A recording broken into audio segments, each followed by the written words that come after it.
Now, this next diagram is to show you Rudolf Steiner's concepts of the 12 senses. And I'm not going to go into talking about all of the 12 senses because that would take us a very long time. But why I wanted to bring it to you is because in the first 7 years, we're particularly working with these first three: the touch, life, and movement. And these three are really crucial for the child to really feel healthy and held in their environment, by people and in life. And I put here 0 to 7 years, all that's written in green, and the sleeping senses. What do I mean by that? Well, when we are asleep and when we are awake, our heart is working for us all the time. Our liver, our kidneys, our lungs are working for us all the time. We only become aware of them when we become ill. And often little children in the process of growing into the 7-year-old stage may have asthma, may have eczema, may have childhood illnesses if they're allowed to have them, chickenpox, mumps, measles, all of these ones. And the physical body is undergoing many transformations and changes to become a sort of receptacle for the spirit to live in. And that often requires fevers to transform. Fire often has this transformatory quality for the mineral kingdom, and it does so too for our bodies too, and builds up our immune system. So these sleeping senses, the ways in which when we think about it, in the first 7 years, there's very few things we really remember before the age of 4 or 5, consciously. But we remember it unconsciously. It's in our being. And I remember when our first 2 children, they'd both been rather wild teenagers, and I was slightly anxious when they became parents themselves and began to become parents. I thought, how are they going to manage this? What's going to come out? And I was so touched to see how they were. My eldest son, who was particularly a wild card in his teens, how tender, how instinctive and natural he was with this little baby. And this really spoke to me about these unconscious senses, how we all absorb in how we were held, how we were loved, how we were touched, how we were sung to and cradled, and the manner in which we were loved and cared for goes right into our unconscious. And this then comes out just when we need it, when we become a parent ourselves. It's a beautiful thing. But sadly, it also, if we have had bad experiences and have not had that nourishing warmth and affection, then it's not there. And the adult then has to learn how to be a parent from others around them.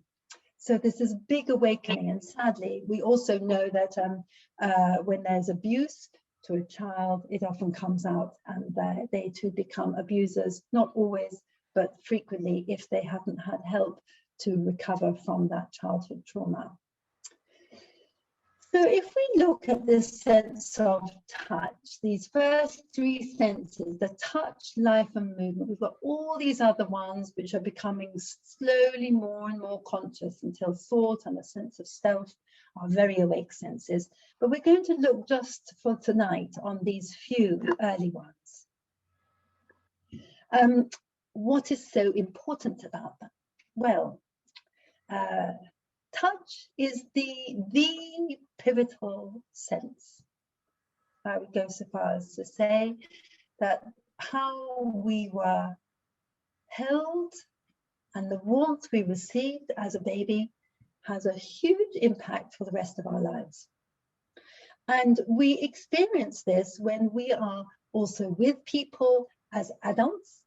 When we first meet somebody, we may put out our hand, we may give them a hug, and then we absorb and take in what they have to give us. Are they a cold person? Are they a warm person? Are they friendly? Do they look severe? We pick up all sorts of, through all our many senses, but it is whether we feel touch, whether we feel safe with them. That is crucial for the young child. And if a child does not feel safe with someone, then there's no point in them going to a kindergarten or a school, because that is crucial, that they feel they can trust that person and that they feel safe. So it's a very important sense.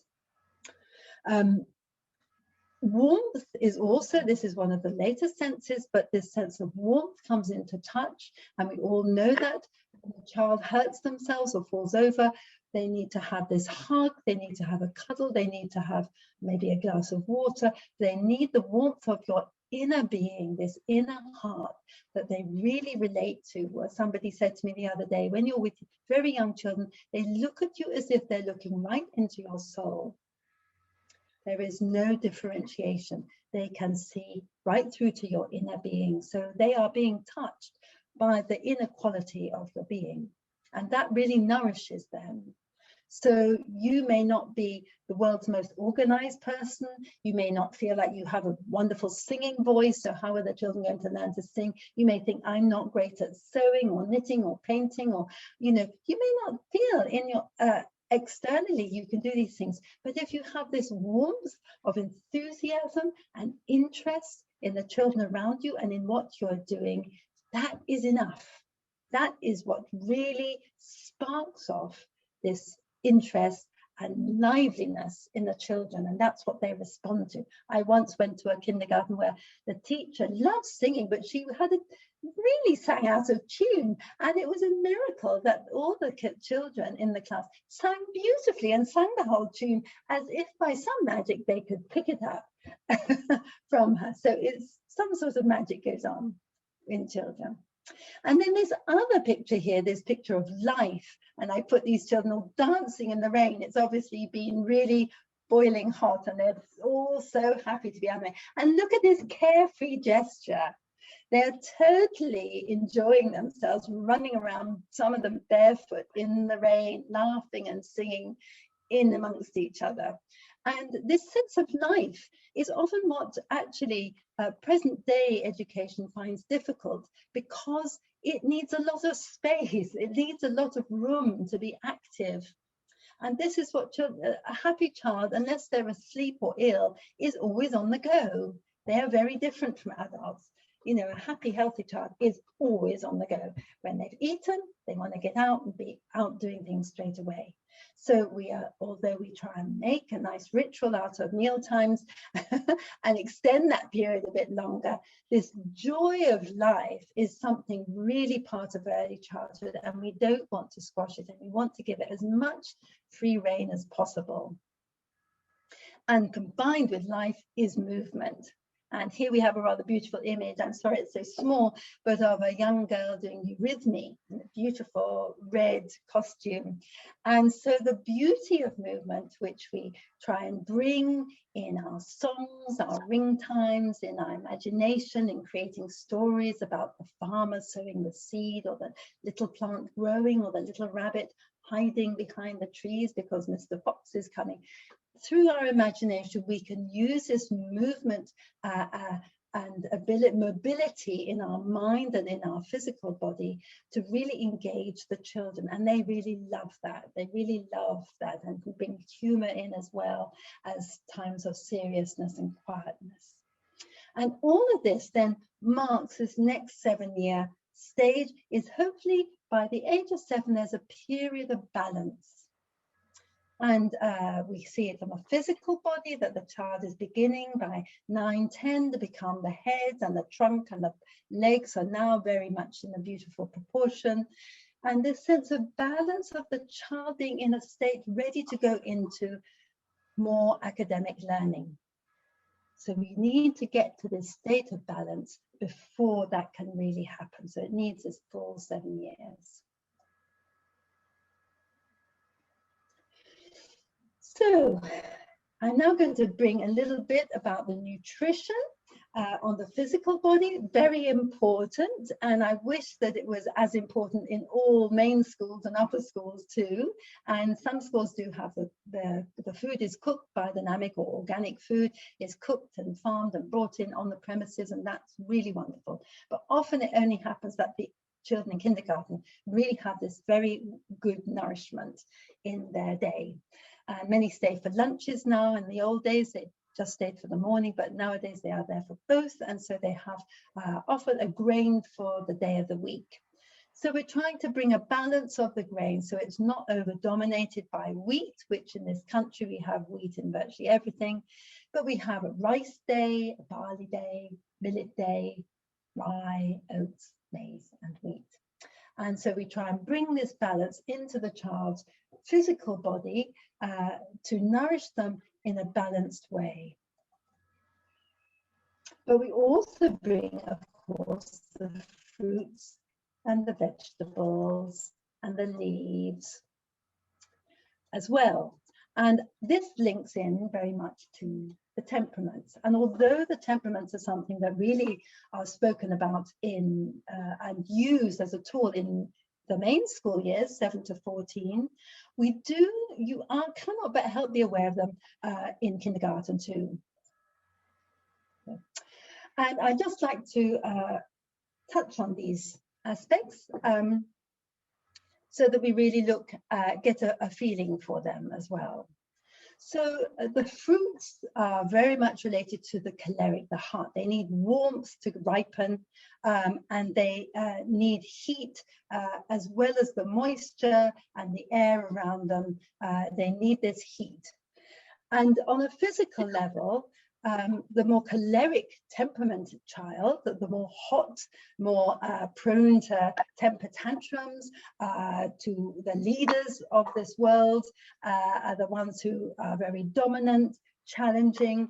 They are often very warm. They have warm hands, warm legs. They're often in shorts and t-shirts in the winter.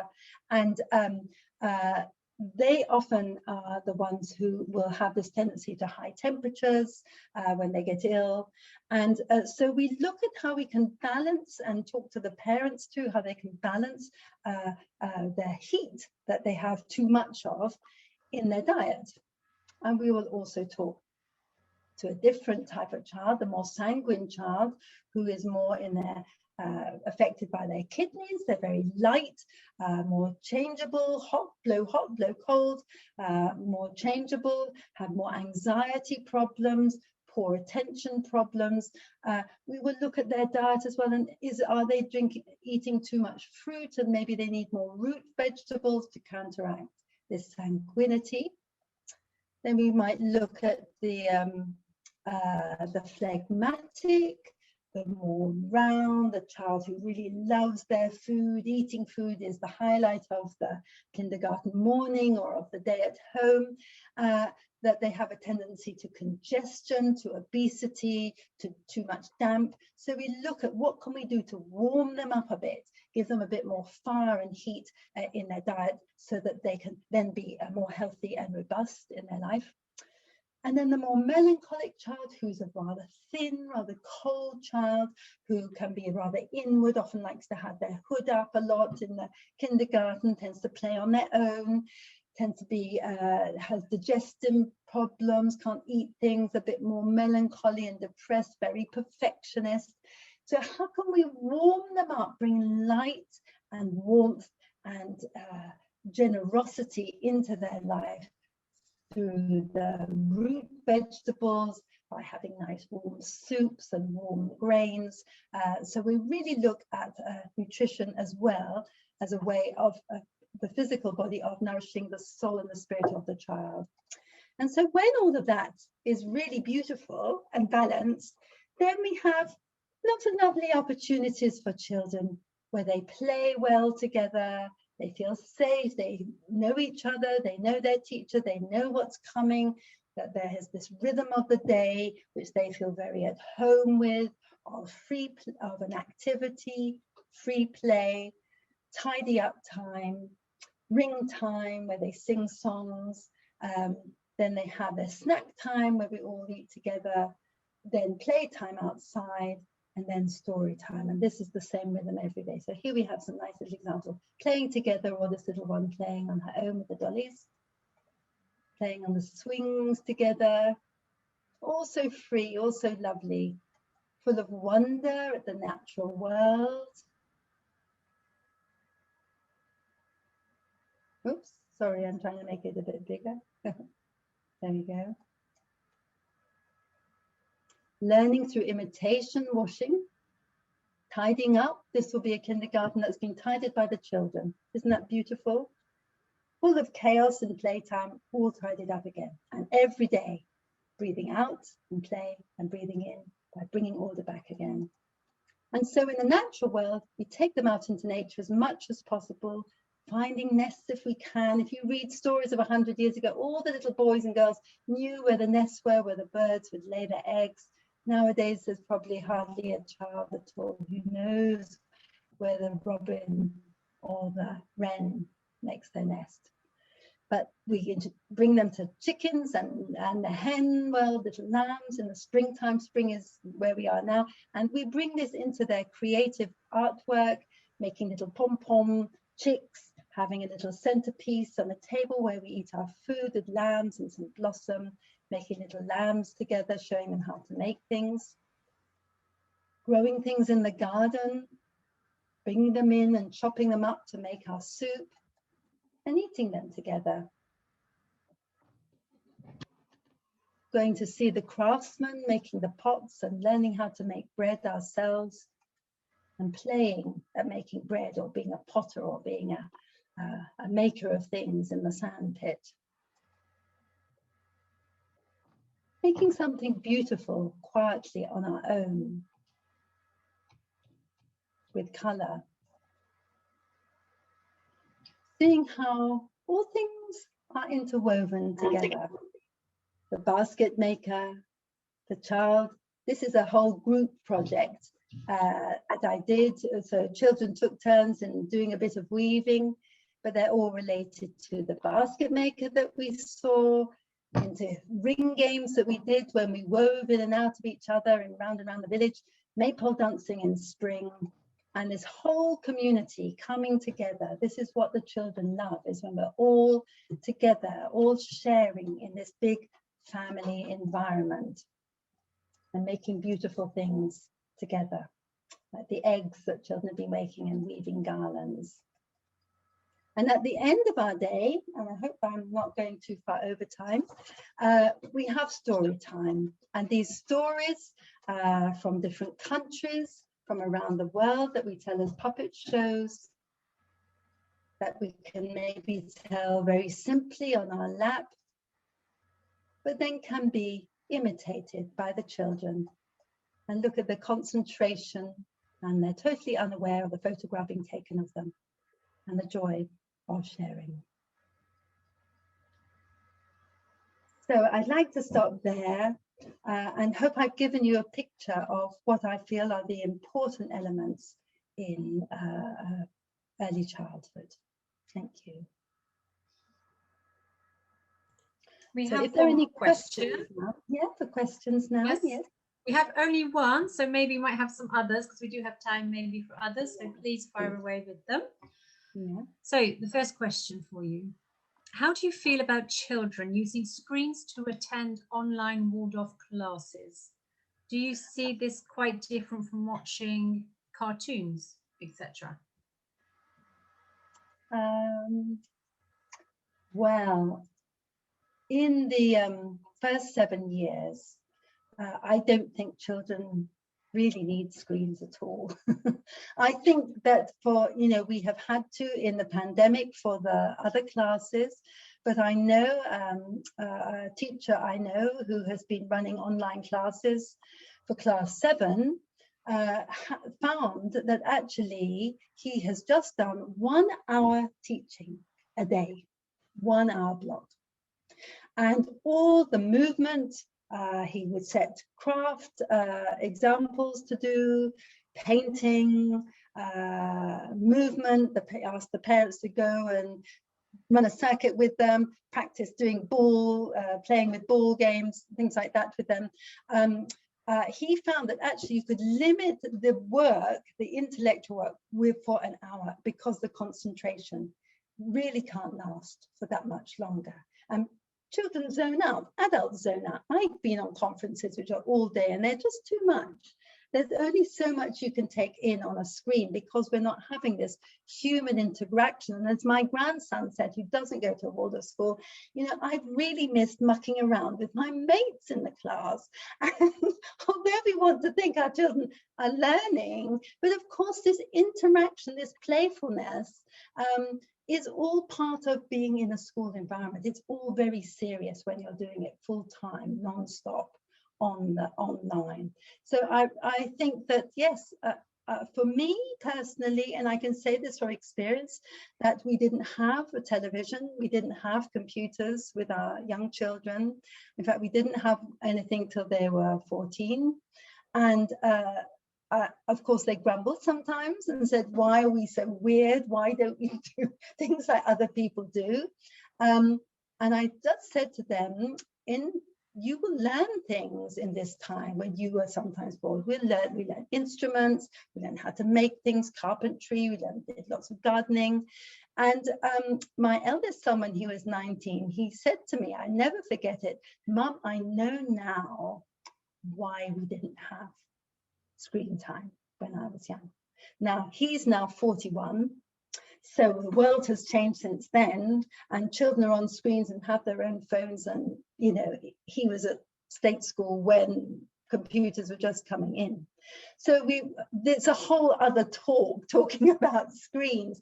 But I think for the very young child, I really see no place for screens because they learn through doing and helping you, doing the washing up, sweeping the floor, chopping the vegetables and making soup. That's real learning. That's real life. You know, it's often said about Waldorf schools, they're not real.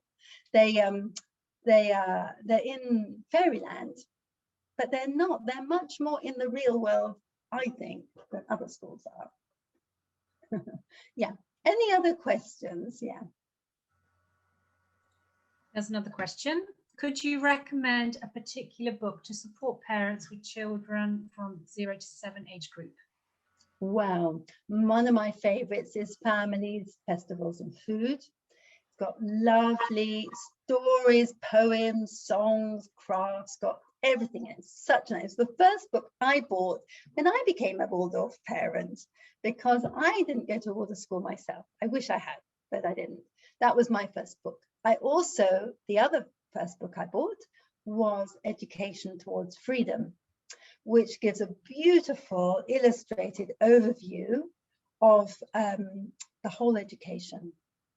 Absolutely. And although it's quite dated, it was, I think, printed in the 70s. I don't think anything has come near it since. I love that book and I still recommend it to people. And the last one, these three are the ones that I really are my favorites, are You Are Your Child's First Teacher by Rahima Baldwin-Dancy.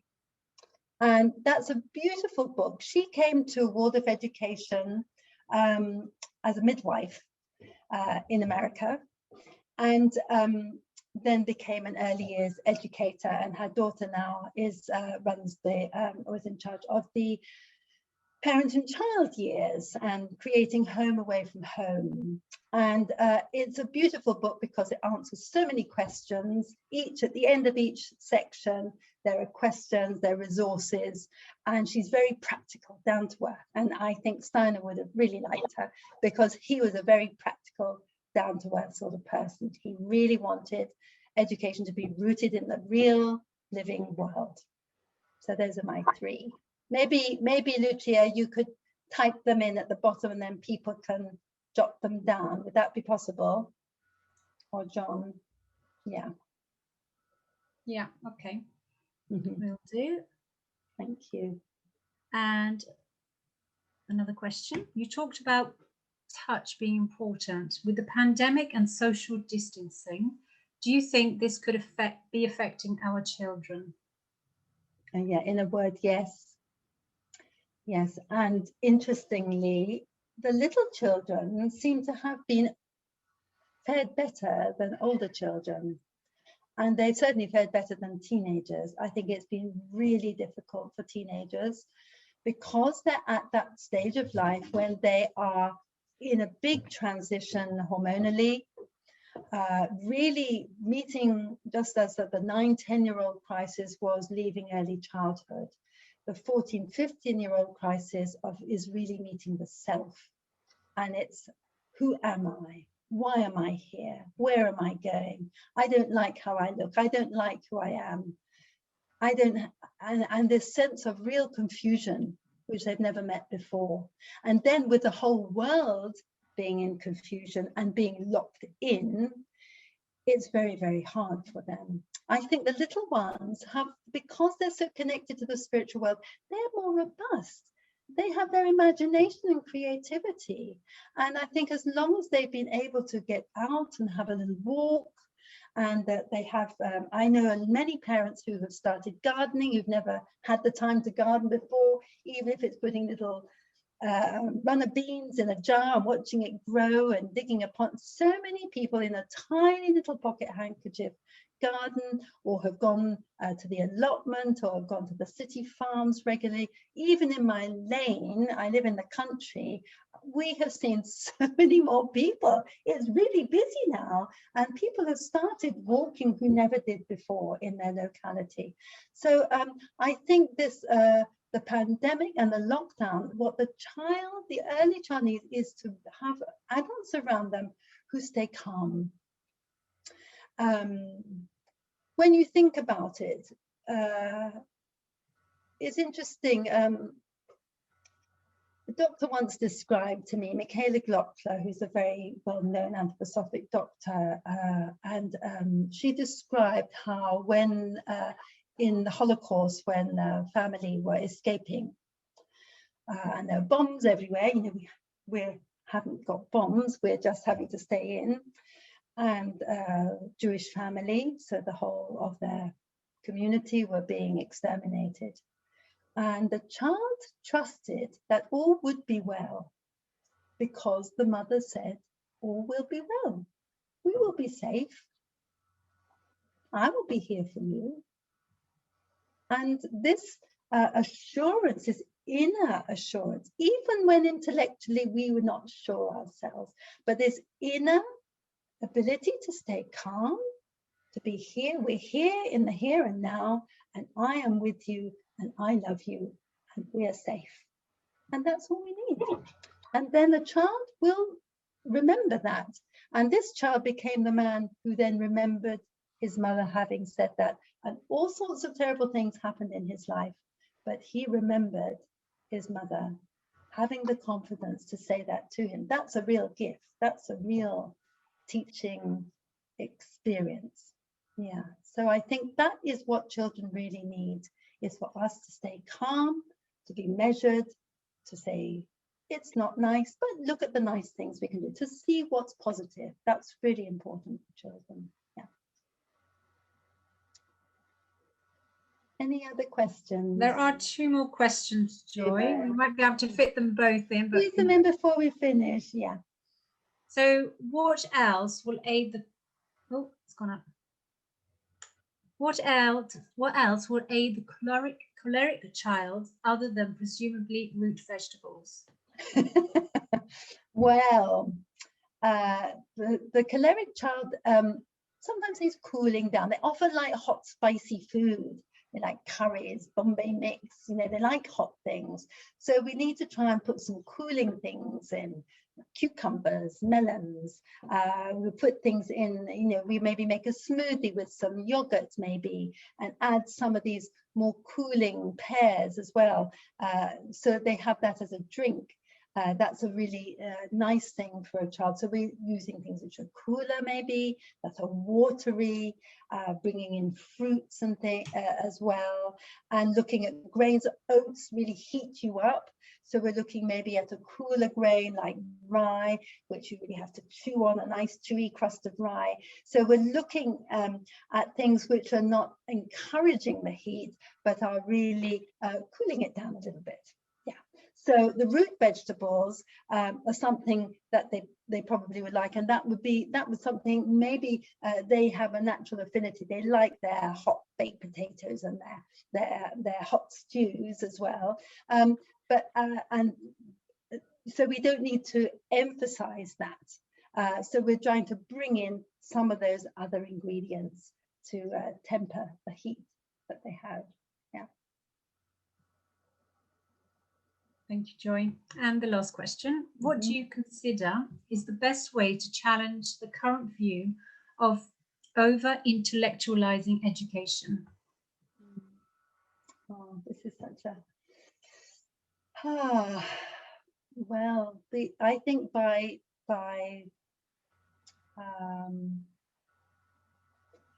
I wonder if the person who's asked this means in a general way in society, how do we challenge that view in society, or how do we challenge that view in our surroundings with our families and friends? Because that's also quite a challenge too. I think we have to stick together with other like-minded people. That gives us courage.